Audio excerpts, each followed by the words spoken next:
Okay, that's good. You can follow basic directions. That's a start. Look, it's getting late. I'd like to be in my bunk before midnight. I'm not gonna ride you. Let's keep it short. Let's cover everything. There's something about the start of the year that brings out the nostalgia in all of us. Maybe it's the fact that we don't have a Mass Effect or Dragon Age to look forward to anymore. And maybe publishers are just tired after Christmas. Still, it's a good time for indies and classics to come to the party, and they don't get more classic than Insurgency, the standalone conversion of the old school Half-Life 2 mod. Insurgency plays like a more realistic version of Call of Duty, coupled with Day of Defeat levels of recoil, Arma 3's damage model, and the arsenal and visual styling of Counter-Strike. The latter's the most fitting considering the game runs on the Source engine, but there's a lot more positional complexity here. Your experience will start out as a slow, stodgy affair. The maps are bright and rather wide open, you feel exposed from everywhere. It's only after a few hours, when you start to learn the angles and the pace of the game, that Insurgency really comes into its own. It's a bit of a stop-start affair. You bolt out of the spawn, drop a couple of smokes, charge a position, and then you wait for an opponent. After a brief firefight that might last only a second or two, you crawl up off the ground, wait quietly for the capture point, and then change position and do it all over again.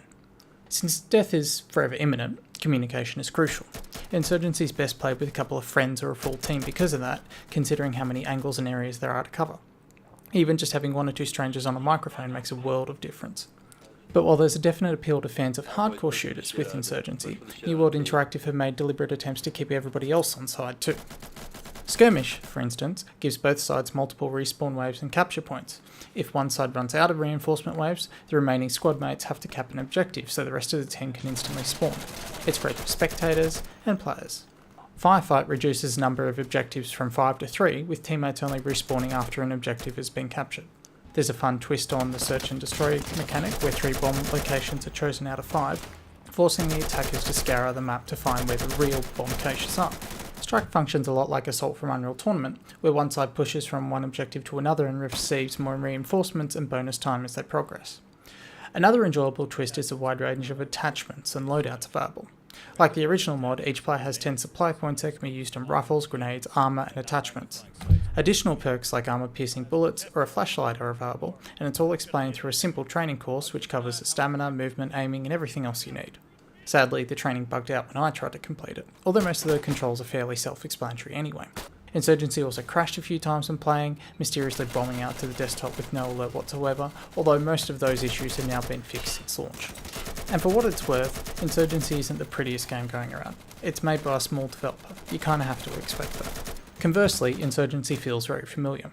Using the Source engine means a lot of commands from Team Fortress 2, Counter-Strike and Left 4 Dead are identical here, and if you've spent any amount of time playing those games at all, you're going to feel very comfortable running around, aiming, shooting and using everything that you need to use.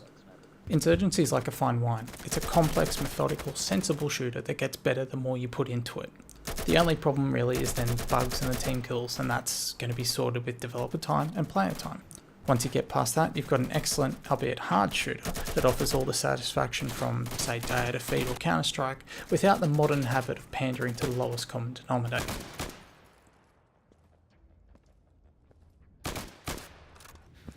If you exhaust yourself like that, you'll need a couple seconds to slow down your breathing and be accurate again. Keep that in mind.